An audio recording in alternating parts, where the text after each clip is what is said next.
YouTube channel अद्भुत कहानी star पर उपस्थित समस्त श्रोताओं का, भक्तों का और सब्सक्राइबर बंधुओं का एक बार फिर से स्वागत और हार्दिक अभिनंदन है। श्रोताओं, मेरे पास मेरे श्रोताओं के बहुत से कमेंट आ रहे थे कि गुरुजी हमें राजा विक्रम की कहानी सुनाइए, कोई राजा वीर विक्रमाजीत की कहानी सुनाइए। तो आइए श्रोताओं, मैं आपको आज एक राजा वीर विक्रमाजीत की कहानी लेकर के उपस्थित हुआ हूं। कहानी बड़ी शानदार और ज्ञानवर्धक है। तो आइए आज का वीडियो आरंभ करते हैं। देखिए श्रोताओं, एक कंचनपुर नामक शहर था और उस कंचनपुर नामक शहर में एक देवपाल नामक राजा राज्य किया करते थे। राजा बड़े प्रतापी थे, बड़े बलवान थे और अच्छे प्रजापालक थे। अब उस राजा के घर एक परम सुंदर कन्या का जन्म होता है। कन्या इतनी सुंदर थी मानो चंद्रमा में से चीरकर निकाली हो, चंद्रमा के किसी टुकड़े से बनाई हो, इतनी सुंदर लड़की थी।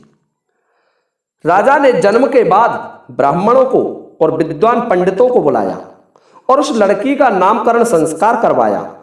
तो ब्राह्मणों ने उस लड़की का नाम देख करके नीलमा या नीलकेसर रखा। जैसा नाम था उतनी ही सुंदर वह कन्या थी, उतनी ही रूपवती, जिसे देख करके चंद्रमा भी लज्जित हो जाता, इतनी सुंदर कन्या थी।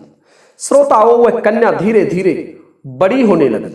दिन दूनी और रात चौगनी राजसी ठाट बाट में पल रही थी, तो बहुत जल्दी बड़ी होने लगी। अब देखिए श्रोताओं, महाराज ने भी उस लड़की की शिक्षा, दीक्षा और पालन पोषण में कोई कमी नहीं रखी।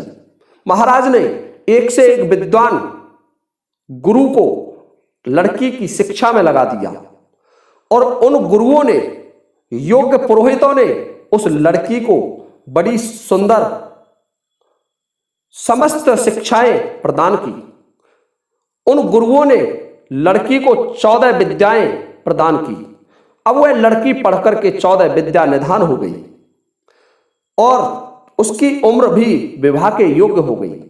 तो राजा ने मन में विचार किया कि मेरी पुत्री अब विवाह योग्य हो गई है, मुझे इसका विवाह कर देना चाहिए। इसके लिए उसने अपने मंत्री और महारानी से मंत्रणा आरंभ की। जब महारानी ने एक दिन ये चर्चा अपनी लड़की नीलमा से की कि पुत्री, अब तुम्हारे पिताजी तुम्हारा विवाह करना चाहते हैं, तो लड़की बोली, देखिए मैं विवाह तो अवश्य करूंगी माता, परंतु मेरी भी एक शर्त है कि जो कोई विद्वान मेरे 20 प्रश्नों का जवाब दे देगा उसके साथ मैं विवाह कर लूंगी। अब ये बात रानी ने सुनी तो रानी ने महाराज देवपाल को सुना दी। तो देवपाल कहने लगे कि ये तो मुझे बड़ी प्रसन्नता की बात है। राजाओं के स्वयंवर होते हैं, राजाओं की लड़कियों के विवाह शर्तों के अधीन होते हैं, तो ये तो मुझे बड़ी प्रसन्नता है कि मेरी लड़की अपने आप वर चुनने के लिए उत्साहित है और उसके लिए उसके पास 20 प्रश्न भी हैं। तो देखिए श्रोताओं, राजा ने यह घोषणा करा दी कि कोई भी विद्वान मेरी लड़की के 20 प्रश्नों का जवाब देगा उसके साथ मेरी लड़की का विवाह कर दिया जाएगा। अब उस लड़की की घोषणा को सुनकर के दूर दूर से बड़े बड़े विद्वान राजा महाराजा राजा के दरबार में आने लगे। राजा ने दरवाजे पर एक ढोलक टंगवा दिया, ढोल टंगवा दिया और उस ढोल पर लिख दिया कि जो भी कोई प्रतियोगी या प्रतिभागी आए वो इस ढोल में डंका लगा दे। तो बड़े बड़े प्रतिभागी आने लगे और उस ढोल में डंका लगाने लगे और वो जब लड़की के पास जाते, लड़की बैठ जाती और उसके पास जाते और लड़की से कहते कि प्रश्न बोलिए, तो लड़की सीधा आदेश देती कि इसे जेल में डलवा दिया जाए। श्रोताओं, ना लड़की प्रश्न बताती और ना राजा उसका जवाब दे पाते, क्योंकि ना तो लड़की ने कोई प्रश्न बोला था, जो राजा जवाब दे तो दे किसका। धीरे धीरे उस लड़की ने राजाओं से एक जेल को फुल भर दिया, जेल भर गई, इतने राजाओं को कारागृह में डाल दिया। जो भी नरेश आता और लड़की से कहता कि बताइए अपने प्रश्न, और लड़की उसे जेल में डलवा देती। अब यह सूचना महाराज वीर विक्रमाजीत के पास पहुंची। उज्जैन में महाराज विक्रमादित्य राज करते थे। महाराज विक्रमादित्य के पास पहुंची ये सूचना कि एक लड़की जिसका नाम नीलकेसर है, परम सुंदरी है और 20 प्रश्नों के जवाब मांगती है, और वह प्रश्न पूछती नहीं है। जो भी कोई जाता है प्रश्न पूछने की कहता है, उसे जेल में डलवा देती है।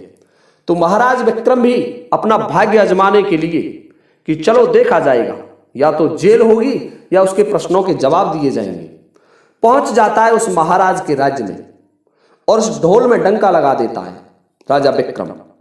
जब ढोल में जैसे ही डंका लगाया तो वहां राजा के 4 सैनिक हमेशा खड़े रहते थे।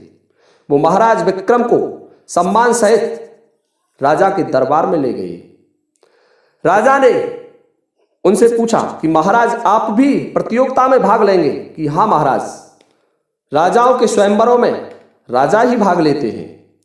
तो राजा ने उस लड़की को, राजा देवपाल ने जो लड़की थी नीलमा, उसको बैठा दिया और सामने महाराजा विक्रमादित्य को बैठा दिया और प्रतियोगिता का आयोजन आरंभ हो गया। तो महाराज विक्रम से वो लड़की कहने लगी नीलमा कि बताओ मेरे 20 प्रश्नों के जवाब। तो महाराज विक्रम भी बड़े चालाक थे, 4 वीर उनके साथ थे। तो उस लड़की से कहने लगे कि सुन, 1 पृथ्वी, 2 चंद्रमा, 3 लोक, 4 वेद, 5 पांडव, 6 नारायण, 7 समंदर, अष्टकुली नाग, 9 नाथ, 10 रावण के शीश, 11वां एकादशी व्रत, 12 महीने, 13 रतन, 14 विद्या, 15वीं स्त्री, 16वां श्रृंगार, 17वां सत्राजीत राजा, 18 पुराण, 19वीं तू और 20वां मैं।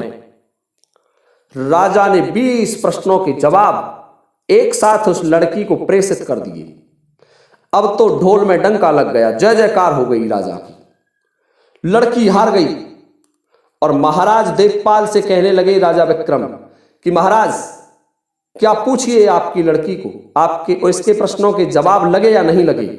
तो अब उस लड़की के पास ना कोई प्रश्न था और ना कोई संशय। अपने पिता से कहने लगी कि हाँ पिताजी, मेरे 20 प्रश्नों का जवाब इस राजकुमार ने दे दिया है। तो राजा कहने लगे कि ऐसे नहीं, जितने भी राजाओं को तुमने बंदी बनाया है पहले उनको छोड़िए। तो देखिए श्रोताओं, महाराज विक्रम ने उन सभी राजाओं को छुड़वा दिया जो राजा उस नीलकेसर नामक लड़की ने बंदी बनाए थे, और बड़े धूमधाम से राजा देवपाल ने अपनी लड़की का विवाह राजा विक्रम के साथ कर दिया। और श्रोताओं, महाराज विक्रम उस लड़की को लेकर के अपनी राजधानी आ गए। तो ये थी महाराज विक्रम की बुद्धिमत्ता। ऐसे बुद्धिमान थे महाराज विक्रम। यदि आपको हमारा वीडियो पसंद आया हो तो कृपया वीडियो को लाइक जरूर करें। इसी के साथ जय हिंद, जय भारत।